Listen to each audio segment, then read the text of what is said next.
I received the urgent call that my pregnant daughter, Holly, was in a critical condition, so I rushed to the hospital. But standing outside her room was my granddaughter, Tilly, her face tense and worried. "Tilly, what are you doing here? Shouldn't you be in school?" "Grandma, what's wrong? We need to get to your mom's room. She's not feeling well." "Come on, let's go." "Wait." She grabbed my hand and pulled me in the opposite direction, away from the room. "Wait, what's going on?" I let myself be led as she pulled me down the hallway of the hospital's wing. She led me outside, into the hospital's courtyard. I was out of breath when I asked, "Why did you bring me out here? What's happening?" Without saying a word, Tilly pulled out an unfamiliar smartphone and handed it to me. On the screen, there were two shadowy figures. They looked like a man and a woman, but I couldn't see their faces, only their backs. I strained to listen. The two figures seemed to be speaking to each other. "What is this?" "A nurse I didn't know gave it to me in Mom's room." "This, it looks like Dad, right?" "It do, but..." We couldn't hide our confusion. We both started to panic, trying to make sense of the situation, our minds and words scrambling. If the man in the video really was Elton, then we might be in serious danger. "Grandma, we need to get out of here." "But what about Holly?" As we hesitated, unsure of what to do, a shadow loomed behind us. "Holly, take care of Dina." Those were the last words of my husband, Willie. It was almost a year ago when Holly and I faced our first family loss together. He had lung cancer. By the time they found it, it was already at its final stage, and the only options were treatments that would only prolong his life. Willie refused all of them and accepted the end on his own terms. His face was so peaceful, it almost looked like he was just sleeping. "Mom," Holly called out softly to me. I couldn't even respond. I just stood there, silently offering my prayers for his peace. But Holly kept speaking. "Mom, why don't you come live with us? It's hard, I know. It must be tough being alone." At that moment, I didn't think much about it. I just responded quickly, "Yes." I was half in a daze, but another part of me knew Holly was right. At my age, I didn't want to impose on anyone else. I'm glad. Now I can relax a bit. Life was going to get busy from then on. There would be so many things to do, with hardly any time to think. I'd have just a brief moment to grieve. A year has passed since then, and now I've moved in with Holly and her family. I've been living comfortably, without any significant issues. Holly's family is currently just the three of them: Holly, her husband Elton, and their daughter, Tilly. But soon there'll be four. Holly is expecting their second child. My greatest joy right now is anticipating the birth of my second grandchild. But that's not the only joy in my life. Tilly, though I feel it's almost embarrassing to say, is very attached to me. Whenever she needs anything, she always calls, "Grandma, Grandma." She's 15 now, and I've wondered if she's too old for a nickname. But in the end, I decided, she's so dear to me, it doesn't matter.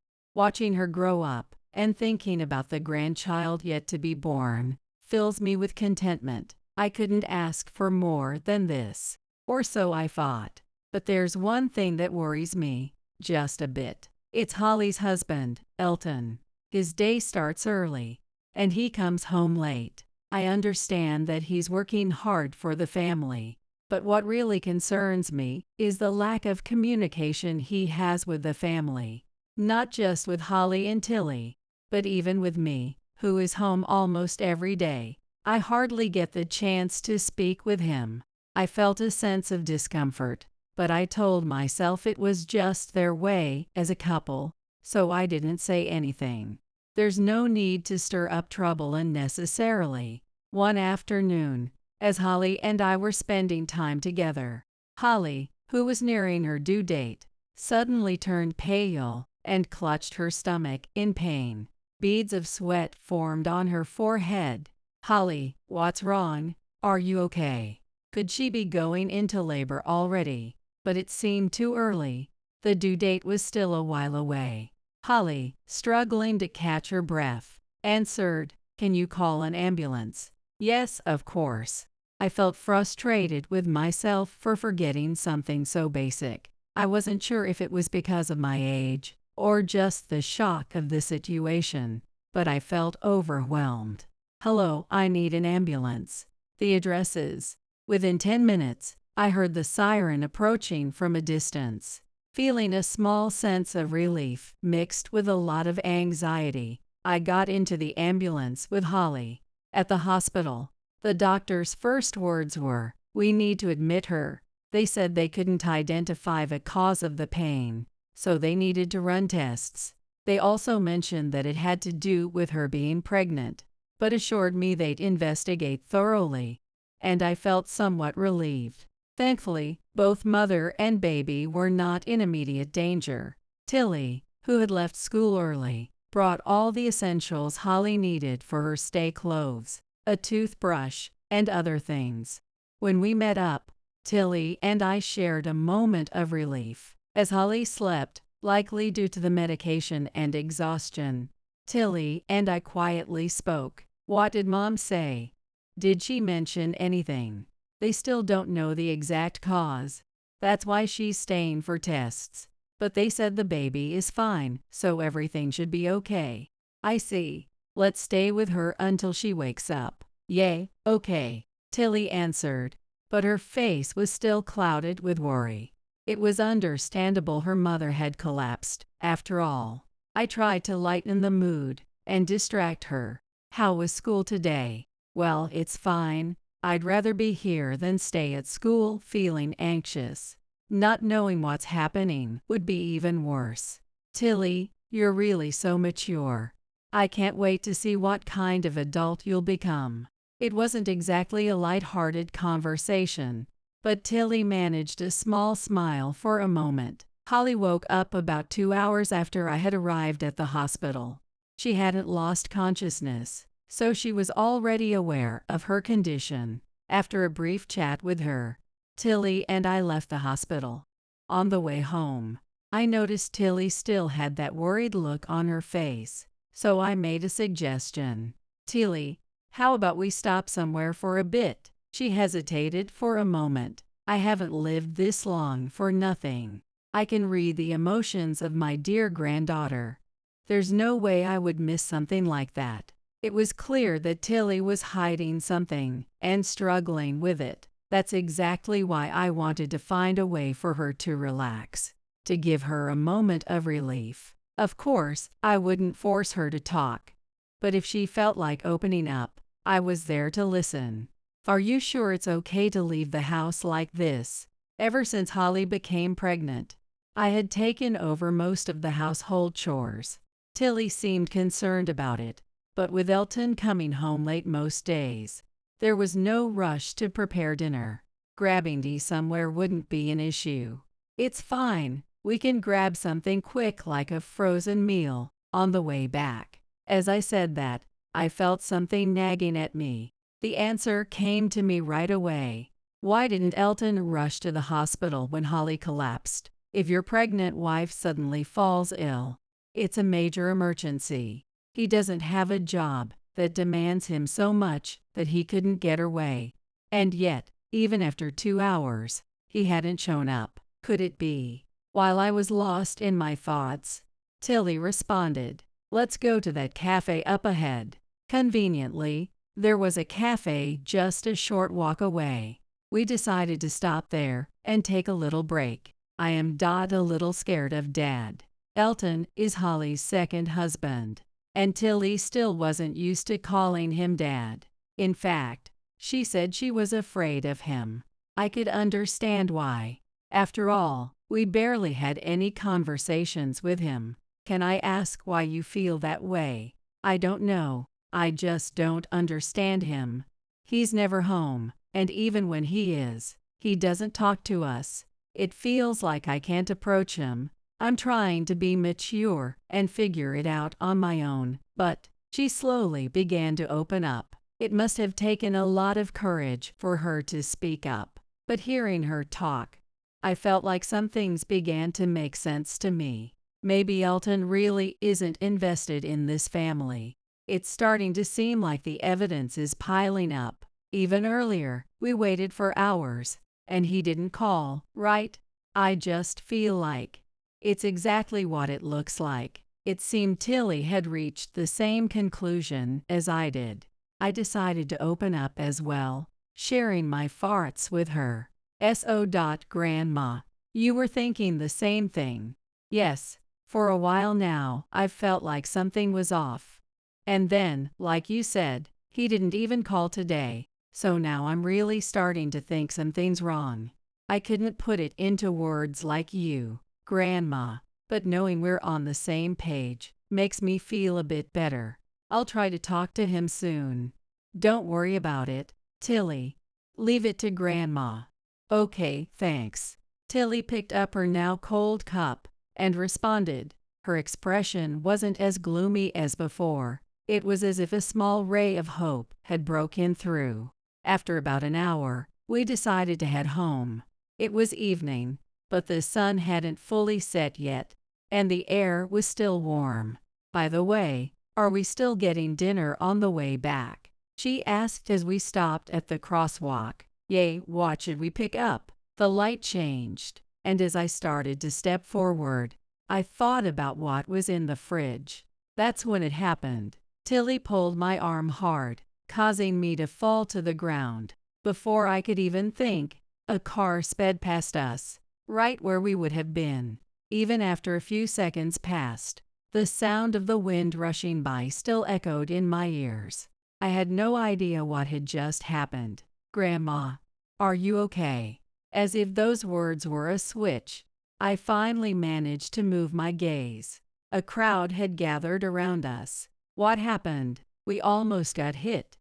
If someone hadn't pulled us back, we could have been. The pedestrian light on the other side was green. It was only then that I finally understood what had happened to me. More precisely, Tilly's words made me realize. The car that sped past had run the red light, and someone had pulled us back just in time to save us from being hit. I turned around to look. Everyone was standing at a distance, watching with expressions I couldn't quite describe. But the person who saved us was nowhere to be seen. As I stood there for a moment, I felt a sharp pain shoot through my left arm. When I had fallen, I must have slammed it into the ground. It hurt terribly.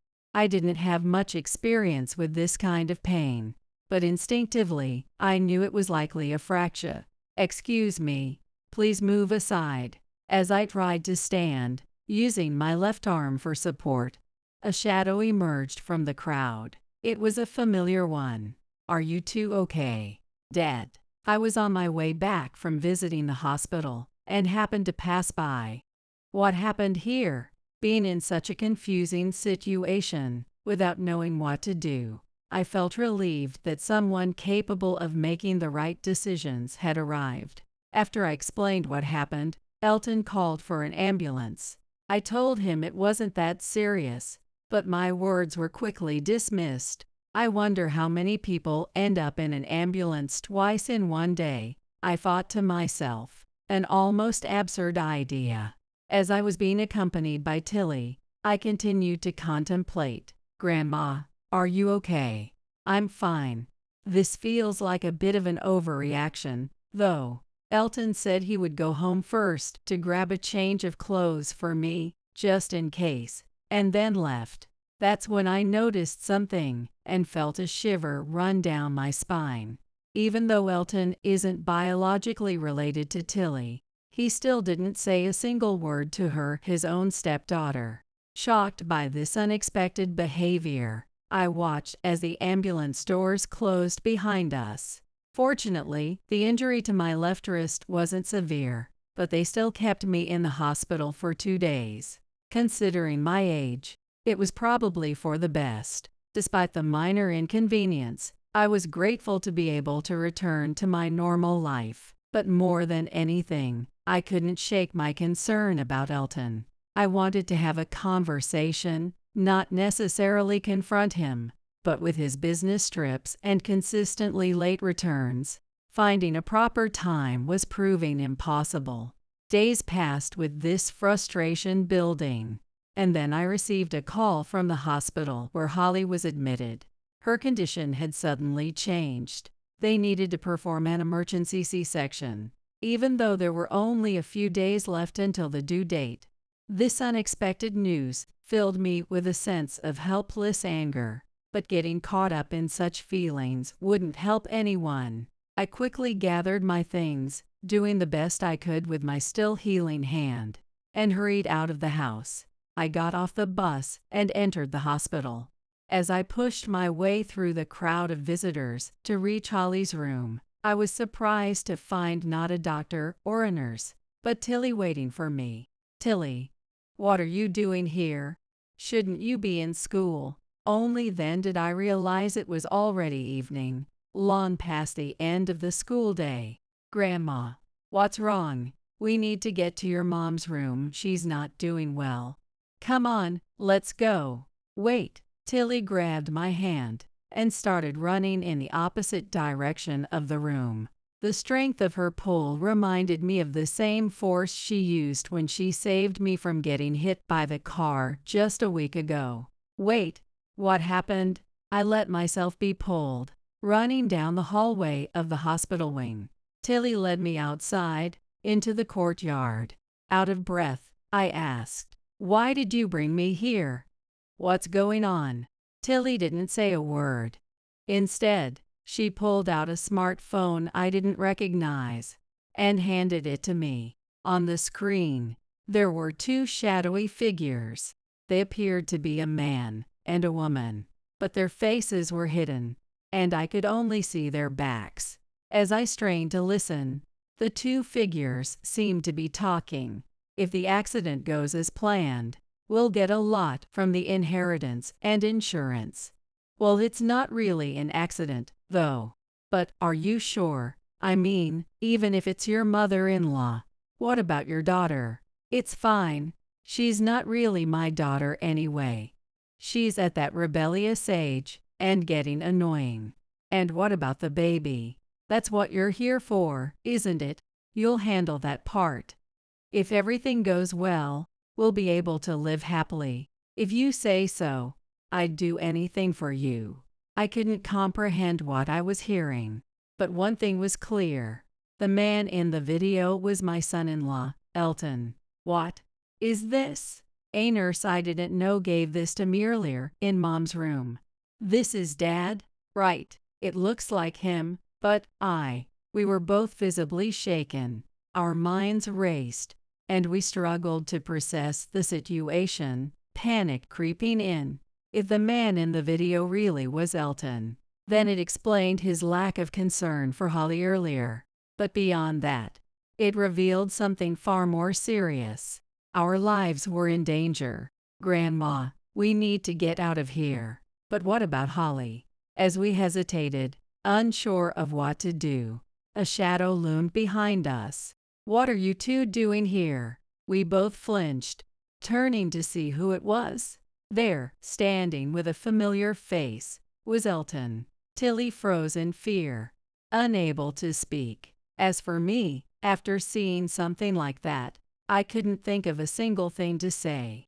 Elton looked at us, and he seemed to realize something. It was the look of a man who knew his scheme had been uncovered. His expression quickly twisted with anger and panic. "If only you two weren't here." Elton raised his right arm, swinging it down forcefully.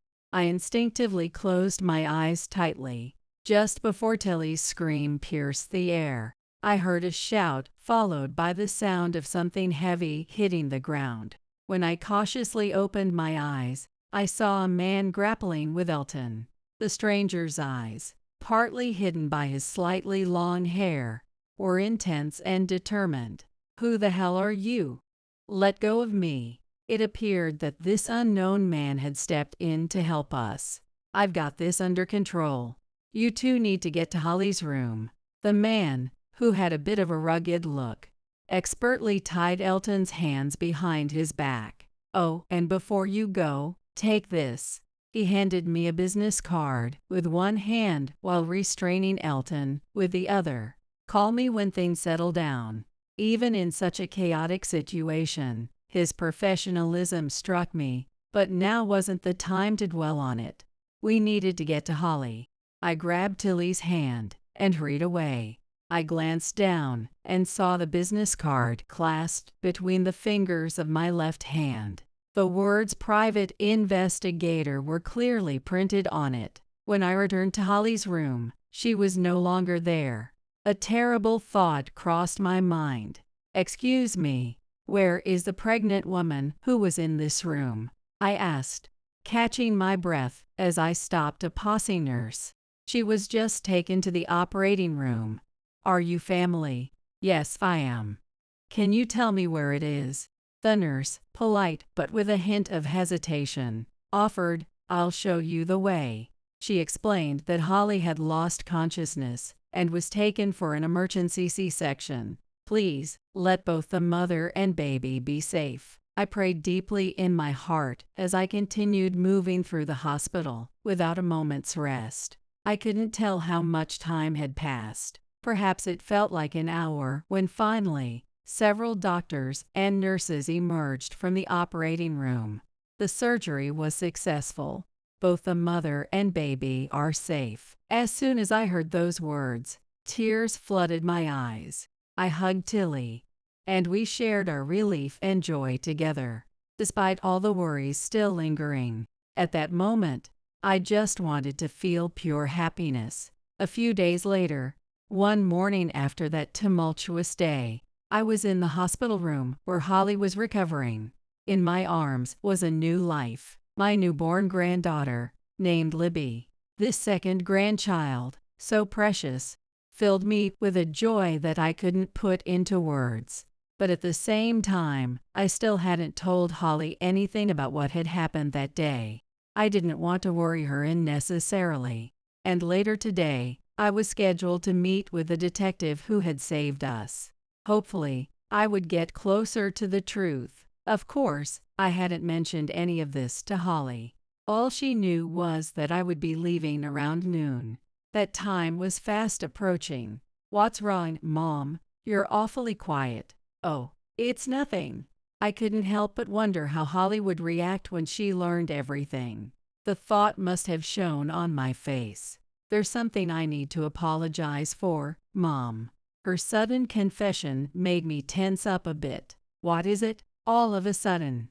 "But you're leaving soon, right?" "Let's talk about it another time." With just that one line, I felt like a child who had been caught hiding something.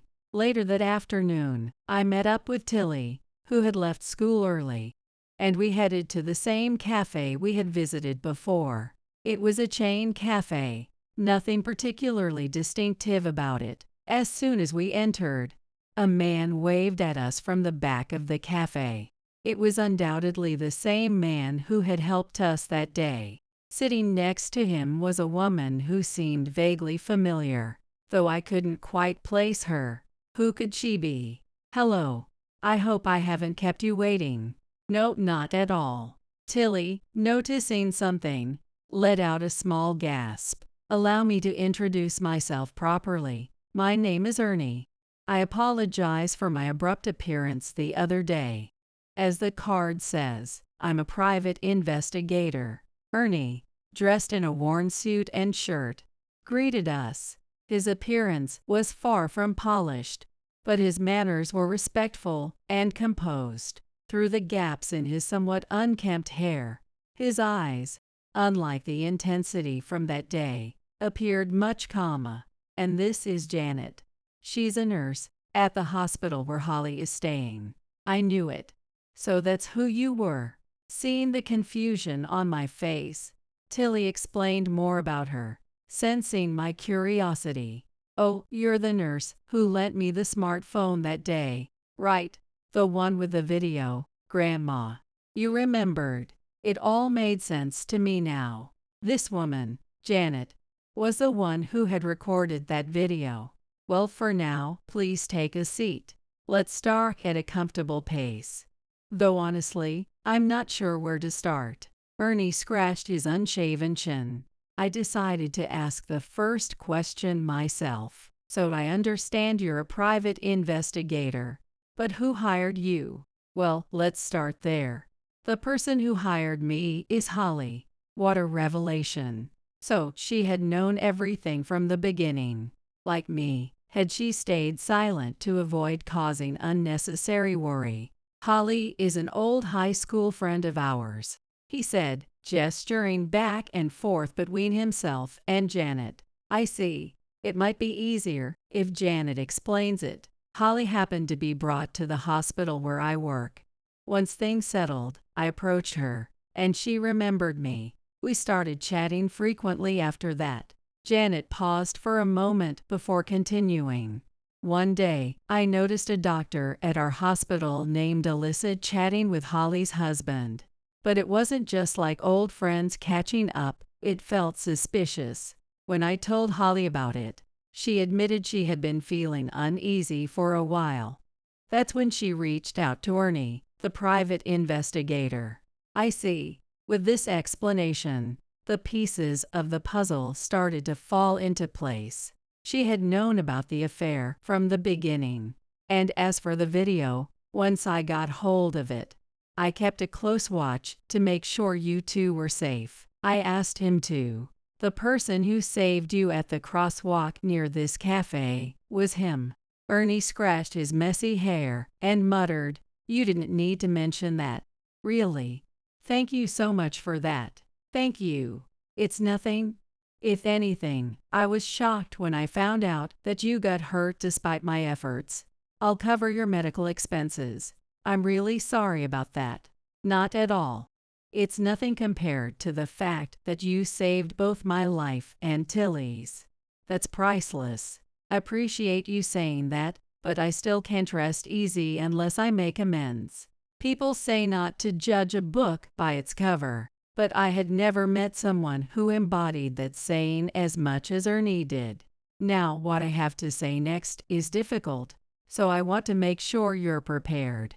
Is it okay if your granddaughter hears this too? If it was that serious, I thought I should ask Tilly to step out, but before I could, she spoke up. I want to hear it. I'm involved too, and I don't want to be left out now. The profile of her face, as she sat beside me, was filled with determination. I knew she wouldn't back down. It's fine. Please, go ahead. Understood. As Ernie spoke, we all felt our muscles tense. First, as you might have guessed, Holly's husband is having an affair with a doctor named Alyssa. Is that clear so far? We both nodded silently. He originally approached Holly purely for financial gain, and he hesitated for a moment. We waited in silence until Ernie spoke again. To put it plainly, Holly's husband, Elton, was planning to eliminate you both for money. Specifically, he orchestrated that car that ran the red light. I had suspected as much, but hearing it confirmed, the weight of it pressed heavily on my chest. It also explained why he showed no concern for Tilly that day. Does Holly know about this? Yes, I informed her earlier. What she had said before I left the hospital, something I need to apologize for, must have been about this. Whether it was I'm sorry for bringing such a man into our lives, or I'm sorry for not telling you, either way, it wasn't something she needed to apologize for. But now the mystery was completely unraveled. Leave the rest to me. Taking care of this is part of my job. It seemed like we would finally be able to sever ties with Elton. At first, I was overwhelmed with fear, but thanks to Ernie and Janet, I felt a glimmer of relief knowing peace was on the horizon. Thank you so much. Truly, thank you. Finally, the day had come. Today is the day we bring Elton's wrongdoings to light. I arranged for Holly's sister, Keely, and Tilly to look after the newborn baby, Libby, while I accompanied Holly back to the cafe. Ernie and Janet had already arrived and quietly greeted us. "We've been expecting you. Will he be joining us?" "Yes, he should be coming. I've asked him to." Holly had called Elton, while Janet had called his mistress, the Dr. Alyssa, to meet at the cafe. Neither of them had any idea what was about to unfold. Even if Elton suspected our intentions, I doubted he would refuse to come, as we held undeniable evidence against him. About 10 minutes after we arrived, Alyssa was the first to show up. About 10 minutes after we arrived, the first to show up was Alyssa, the doctor, with Ernie and Janet sitting at a distance. She looked surprised to see someone other than who she was expecting, and considering it was the wife of her affair partner, it was no wonder she was taken aback. She must have realized at that moment that Janet had set her up. "Why are you here? And how is the baby?" "They're fine, thanks to you." Just after this brief exchange, the mastermind of this entire scheme, Elton, appeared. "Alyssa, what's going on? Please, take a seat." Sensing something was off, Elton immediately turned to leave, but Ernie wasn't having it. "Please, have a seat." A quiet yet forceful pressure stopped him in his tracks. Perhaps recalling how Ernie had overpowered him before, Elton reluctantly sat down, clearly hesitant. And so, all the key players were gathered. "There are others present here, so let's handle this calmly and like adults. Now let's get straight to the point. Janet, could you show the video?" Janet, following Ernie's cue, took out the smartphone and played the video showing the two shadowy figures. It was clear now that one figure was Elton, and the other was the doctor, Alyssa. "What is this? This is fake. It's a lie. I haven't even said anything yet." In his nervousness, Elton had basically confessed aloud. It was almost comical, making him appear foolish. "Well, I think that counts as a confession. The person speaking in the video is you, and your accomplice is Alyssa. No denying that, right?" Alyssa's expression was one of disbelief, as if she couldn't even muster the words. Even if they managed to get out of this situation, their future together didn't look promising. And as for the plan discussed in the video, it involved orchestrating a traffic accident, which we now know was premeditated. We already have the driver's information, so there's no room for excuses. I was truly impressed by Ernie's investigative skills. It was already more than enough that he had saved our lives at the crosswalk, but his ability to uncover and gather all this evidence was nothing short of extraordinary. This isn't the end. Doctor, your crimes will also be exposed here. Up until that point, everything was proceeding as expected. But what were these crimes of the doctor? Wait. You knowingly aided Elton's plan, which involved harming not only Holly but also her inborn baby. You neglected to provide proper care for Holly, which led to her slipping into a coma. Do you realize what you've done? Ernie's voice was intense and unwavering.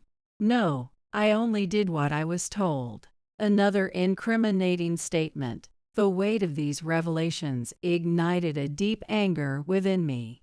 I couldn't stop trembling with rage. I could no longer see anything around me, and all that came out were voiceless gasps mixed with my breath. It was one thing if it had only been us, but the thought that they intended to harm Holly and the baby as well was unbearable. It was a path far removed from any sense of humanity. That was your decision. No, you were the one who ordered me. And so began their ugly exchange of blame. If it hadn't been for Ernie, I might have lost all faith in humanity. Did you all hear that? They've admitted to their crimes. Officers, please take them in for questioning. Officers. At that moment, I didn't understand what Ernie was saying. Suddenly, Every person who had been seated casually around the cafe stood up and approached us. As Holly and I looked on, confused and a bit fearful, the man in front showed his police badge. "We've heard everything. You'll need to come with us to the station." I finally understood why Ernie had chosen this cafe. He had planned everything from the start, preparing the space and the authorities in advance. And so, Elton and Alyssa were arrested, and the situation was resolved. "Thank you so much. I don't know how I can ever repay you. I told you, it's just part of my job. Your gratitude is enough. Without him, Tilly, Holly, Libby, and I would have all fallen victim to Elton's schemes." The thought of it sent chills down my spine again and again. For a while afterward, Holly was incredibly busy balancing work and all the legal proceedings. Elton and Alyssa were charged with attempted murder and are currently being held in custody. As for Holly, I'm not sure how she feels, but for me, this outcome brings only relief. While Holly was occupied, I took care of Libby. Looking after her reminded me of when Tilly was little, and even further back, when Holly was a child. These memories filled me with warmth. Of course, it wasn't easy, but it reminded me just how precious grandchildren are. Tilly actively offered to help with her sister's care and other household tasks, like preparing meals, which made things much easier for me. It was a big difference compared to 15 years ago. One day, as we continued with this routine, Holly came home from court. "I'm back." I was reminiscing about all these memories when she walked in. She had mentioned earlier that she'd be going to court today. "Welcome back. How did it go?" "I'm exhausted. They keep asking the same questions, and I keep giving the same answers." "Do you think it's going to drag on much longer?" "No, probably just 2 or 3 more times, and everything should be settled." "All right, just a little longer then." "Where's Libby?" "Tilly's watching her right now." It's amazing to think Tilly's old enough to do that now. It feels a bit emotional. Yay, it's been a big help for me, too. After everything we've been through, being able to have a casual conversation like this felt like an incredible blessing. Not long ago, I wouldn't have even known if I would be alive, so this was a gift. Even though he insisted it wasn't necessary, I thought I should pay Ernie a visit to express my gratitude properly. Of course, that included Janet as well. Once everything was settled, the 4 of us visited Ernie's detective agency. To put it bluntly, the office was located in a run-down, nondescript building that matched Ernie's unassuming demeanor. When I knocked on the door, Ernie peeked out lazily through the gap. He glanced at the paper bag I held in my left hand and muttered, "I told you I didn't need anything." "Oh, come on, don't say that. I can't thank you enough for everything." With that, Ernie reluctantly opened the door for us. "Sorry, it's a bit messy in here. Thank you so much for everything."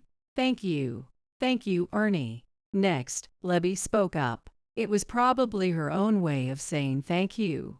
Hearing her, Ernie, who had been maintaining a faint, polite smile, exhaled and gave a genuine smile. Seeing that, we couldn't help but smile too. Suddenly, Tilly stood up, as if struck by an idea, and spoke to Ernie. "Ernie, please hire me here in the future." Holly and I exchanged surprised glances, but we didn't interrupt what she was about to say. "Ernie, you were so cool. I want to help people the way you do." As if it was a habit, Ernie rubbed his unshaven chin, appearing thoughtful. "You know it's not an easy job, right? And to be honest, cases like this don't happen often, and not everything turns out perfectly." His eyes had a different look to them than any I had seen before. "I know. Or at least, I think I do." "You're serious, huh?" Tilly met his gaze and didn't look away. "Well, it's still early, so come back when you're an adult. If when that time comes, you still want to join me, even if it means giving up on other opportunities, then you're welcome here. Thank you. Maybe it was her way of showing gratitude. Or maybe she truly admired him. I wasn't sure, but I had a feeling it was a bit of both. 5 years passed after that. Libby was now talking up a storm. Her first words sounded like Mom and Grandma, so Holly and I had a small argument over it, but we've been living peacefully and modestly. The biggest change was, of course, well, I'm off. Now 20 years old. Tilly was working for Ernie, just as she had declared years ago, when she first visited him again after 5 years. She told me he was genuinely taken aback. I hadn't seen that scene myself, but I could easily imagine his expression. I recalled telling Tilly once that I was excited to see what her future would bring. Who would have thought that future would be as a detective? Take care, be safe, and say hi to Ernie for me. I will. She smiled as she closed the door behind her. And so our home remains peaceful today. Can't you think before you act? Is that why people call you thoughtless and useless? Apologize to me now. And it better be a sincere apology. When my husband talks to me like this, I have no choice but to comply. If I talk back, we will end up in a big fight, and it might lead to divorce again. I learned from my last divorce that a woman must not defy her man. So, in my next marriage, I thought I should be more submissive. But deep down, I knew that was wrong. I don't want to make the same mistake twice. This time, I'll find my happiness. That's what I thought. My name is Jory, and I'm a 35-year-old stay-at-home wife. After failing in my first marriage and going back to being single, I vowed not to make the same mistakes and have been living quietly. Thanks to my hard work, I met Brown and we got married. I'm often looked down upon, but it's better than my previous marriage, which was full of fights. I just live quietly, day by day. Brown is an energetic man, confident in himself, and a bit overbearing, maybe because he's 2 years older than me. You're a housewife, so you should make sure I can relax at home since I'm the one who's earning. That's what a wife's job is. Why did you put away the remote? Leave it where I sit. You're really useless. He often complains, or, you need to work on being more attractive. Even if it means faking youth, make an effort to look younger than your age with makeup. He criticizes my appearance constantly. These were issues in my previous marriage too, and back then, I would talk back to my ex-husband, resulting in big fights. Now, my thinking has changed, and I've decided to keep smiling and nodding without talking back. That's what I endure now. Marriage is all about patience. That's what I believed at the time. If I couldn't endure, I wouldn't find happiness. In this marriage, I've been pretending to be less intelligent than I am. During my previous marriage, my ex-husband would rely on me when he was in trouble but would say, "Smart women just aren't that charming." I think that was one of the reasons our marriage was so unhappy, so now I pretend to be a graduate of a less prestigious university and avoid making any insightful comments. Thanks to that, Brown has started to say, "Jory really is a naive person. That's what makes her cute." And he seems happy with me. To be loved as a woman, I've learned that intelligence isn't necessary. I just need to agree with everything Brown says without question. But then, something happened that changed all my stereotypes. It was at a family gathering, where my mother-in-law Susan's harassment forced me to prepare and serve food and drinks for all the relatives by myself. I thought about it a little and realized that if I cut down on unnecessary steps and movements, I could easily handle it all by myself. While simmering the dishes, I served the ones that didn't require cooking and provided drinks, using all 3 burners and managing everything alone. Just when I was about to finish cooking, Brown's sister Keely came over with a worried look and said, Jory, Mom says she's sorry. Are you okay? I'll help you. It's almost done, so it's okay. What? Almost done. Have you worked in the culinary industry or something? I worked really hard, and before I knew it, everything was done. I must be a genius. Ahaha. Pretending to be foolish isn't as easy as it seems. I've been imitating what someone who used to get yelled at for bad test scores in school said, somehow managing to cover it up. But just because someone has bad test scores doesn't mean they're not intelligent, so eventually, a mistake will be made. Pretending to be ignorant and not using my brain, telling myself that I'm stupid, only then can I become a wife that Brown approves of. But Keely saw right through my act. Even though she's 6 years younger, she spoke to me with more maturity than Brown and comforted me with kind words. Jory, don't push yourself. If you're struggling, it's okay to say so. My brother doesn't always understand other people's feelings, so I know it can be tough. Please rely on me during family gatherings, and don't try to do everything by yourself. Hearing this, tears welled up in my eyes.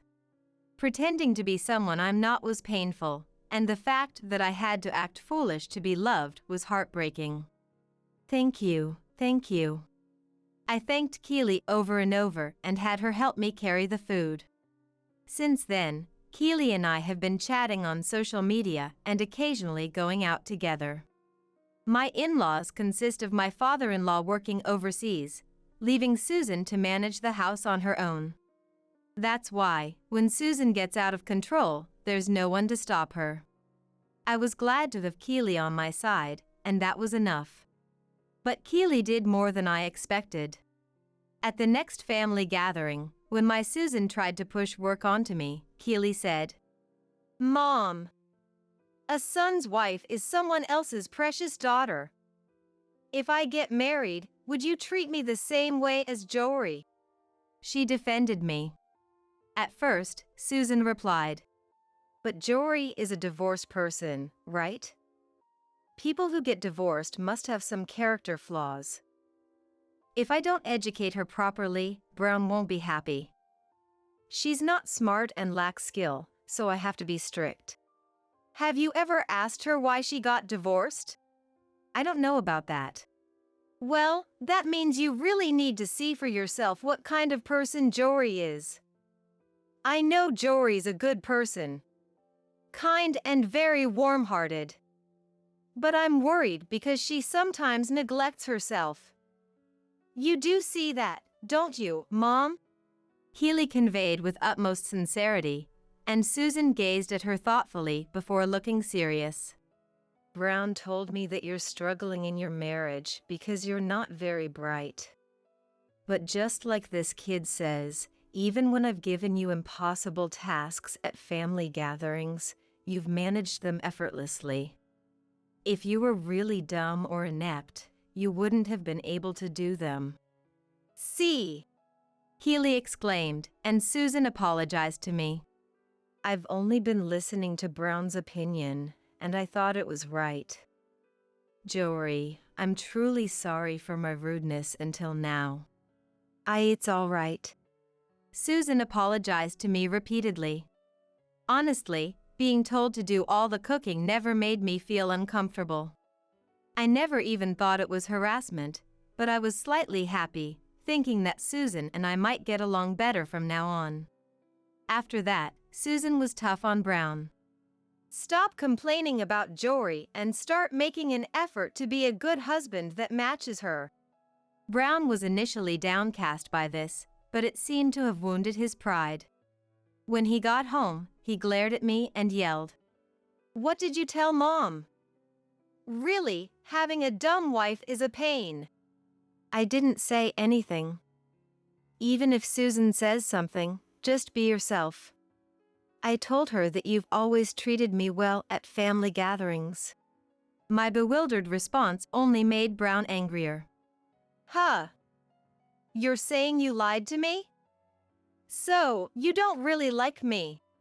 No, I'm always grateful. Thanks to you, I, with no education and not very bright, can live. When I pleaded like this, Brown smirked with an eerie smile. Oh, really?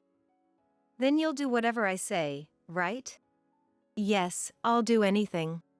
Then, because you messed up and I got yelled at by Mom, you'll get no allowance as punishment. I've been giving you $100 a month, but it'll be zero now. If you want it back, just think about pleasing me every day. Brown said that and retreated to the bedroom. Alone, I felt disheartened, muttering, "Ah, was this marriage a mistake?" Being prone to logical thinking, I tried to figure out what went wrong and how to do better next time. But I didn't really understand why Brown got so angry. If Susan scolded him, it was his fault, not mine. I couldn't quite grasp Brown's way of thinking.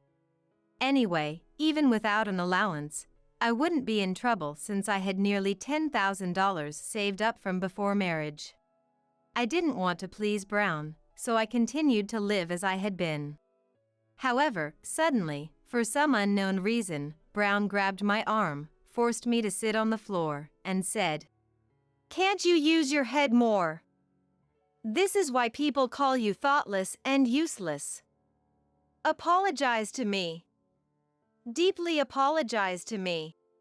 I didn't understand why Brown was so angry, and I apologized, humiliated by the situation. "I'm sorry. I'm not bright enough to understand why you're angry, Brown. Really, you're the worst, incompetent woman. Don't sleep sitting like this all night. Figure out why I'm angry by morning," Brown said, then brought his phone charger into the living room and started charging his mobile phone. At first, I didn't understand what he was doing, but after he propped the phone with its back facing me, I heard a click sound. "I'm recording you to make sure you don't move or sleep. You don't have a job since you're a stay-at-home wife, so staying up all night won't be an issue, right?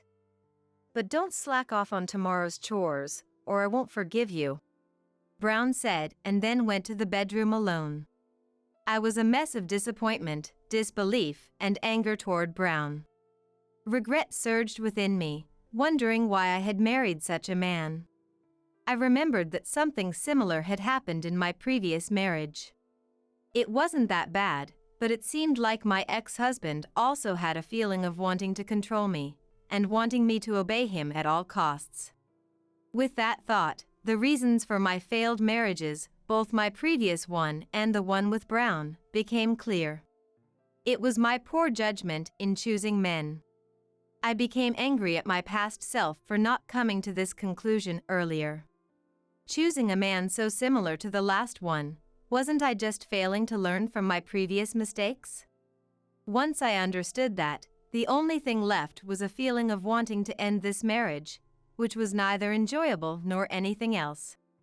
All that's in me now is a resolve to absolutely divorce him. I stood up, took Brown's mobile phone, and stopped the recording. I sent that video to my own mobile phone, edited it into a 2-hour clip of me just sitting still, sent it to Brown's mobile phone, and put it back in its original place. Then I lay down on the sofa and woke up at 6 in the morning, hearing Brown rustling in the bedroom, and I went back to the floor.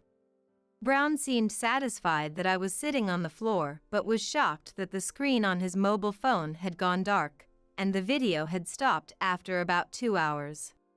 Did you do something to the video?" Brown was making a fuss, but I pretended to know nothing, saying, "Huh? I didn't do anything. I don't really understand mobile phones." Then Brown seemed a little calmer and said, "I'm sorry about yesterday. I got angry thinking you weren't trying to please me. I'm smart so I didn't notice, but you're trying in your own not-so-smart way, right?" He apologized with a condescending attitude. I was irritated, but I endured it and forgave him with a smile. "Yeah, it's okay." Then Brown showed a relieved expression. "Honestly, I don't care what Brown thinks because I'm going to divorce him soon anyway." But I won't make it easy for him. I'll make sure Brown receives a fitting punishment, I thought to myself. Then, a month later, it was time for a family gathering, and Brown and I headed to my in-laws' house. I thought it would be a busy day as other relatives would be there, but when we entered the house, Susan and Keely were cooking, and I was told to sit down and do nothing. I hadn't talked much with the relatives before, but Brown started chatting with a man in front of him, and I joined the conversation. The man turned out to be Brown's uncle, and I had felt like I recognized him from somewhere before. Then Brown started to explain to me. My uncle teaches at Harvard. You might not understand, Jory, but he's doing some impressive work in the field of chemistry. At this, Uncle looked at my face and opened his eyes wide. Brown, what are you talking about? There's no way Jory wouldn't understand that. These words left me even more perplexed. What are you talking about, Uncle? Jory graduated from a lower-tier university and can't even operate a mobile phone properly. She's not bright at all. Having a connection with a Harvard professor like Uncle. Brown was saying this, but Uncle smiled kindly at me and said, You're really quite excellent, aren't you? Why pretend to be foolish? Brown's the one who's actually at a much lower level. Doesn't it feel bad to be looked down on by someone like that? You should just be yourself.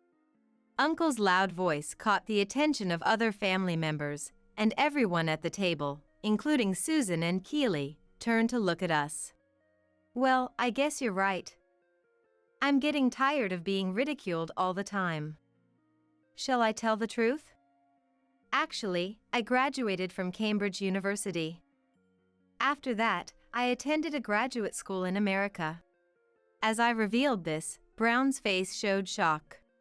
What? You can't be. I think my IQ is around 150 or so. But that doesn't mean I'm smart. I end up marrying people like Brown, after all. I chuckled, and then Keely spoke up. Jory, could it be that your previous divorce happened because you were too smart for your husband to keep up with? I had never talked about the reasons for my divorce, but it seemed Keely had come to this conclusion. Well, yes, that's right. My ex-husband said I was unattractive because I was intelligent. He kept saying women should be quiet and do housework, and only serve their husbands. I logically refuted him every time, and he eventually said he didn't want to be with me anymore. That's why I've been pretending to be foolish in my current marriage. As I explained, Uncle nodded and said, I knew it. You were at Harvard's graduate school for a while after Cambridge, weren't you? I thought I recognized you. I was surprised and said, I was there for only about a year before moving to another graduate school, but you remember well. Now that you mention it, I did feel like I'd seen Uncle somewhere before.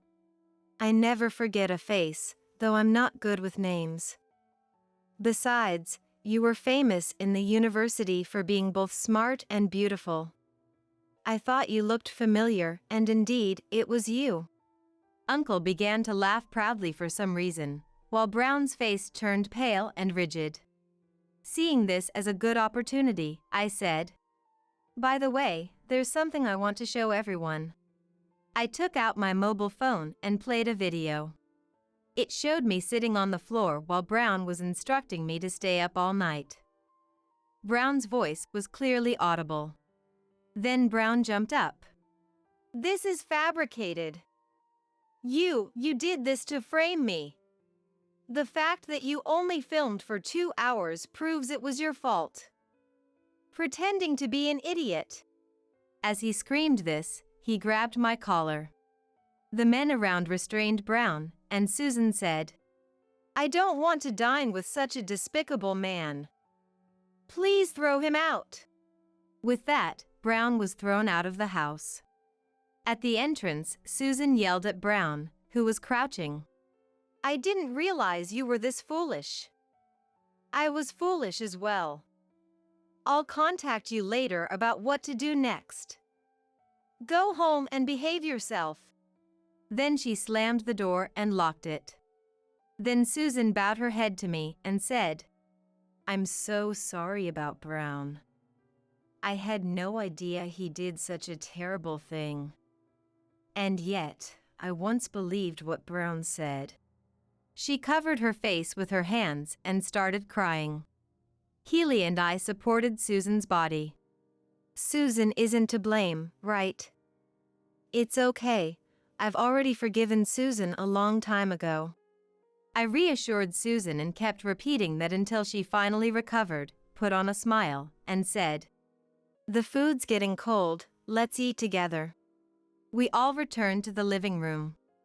Afterward, I had conversations with Uncle about his university research, and we had enjoyable chats with other family members. Then, I divorced Brown. Brown said he didn't want to be with a woman like me, so the divorce and property division went smoothly. At the end, when I showed him the passbook with $10,000 in savings that I had saved before marriage, Brown made an incredibly frustrated face and said, "I should have been kinder even though I thought you were not smart. I'm sorry, you won't forgive me anymore, will you?" "I'm sorry." He regretted and apologized, but it was too late now. I ended my relationship with Brown without listening to his words. Afterward, it seems Brown was disowned by Susan and cut off by Keely. He sought help from relatives, but no one paid attention to him, and he is living a lonely life. Since then, I have found a job and am working hard. Who came up with the idea that a woman's happiness is in marriage? I can live happily without getting married, and now I can focus on what I want to do. This is when I can be myself the most. Although I divorced Brown, I have built a good friendship with Keely afterwards. I plan to never forget being myself and occasionally meeting and spend fun times with those I want to get along with.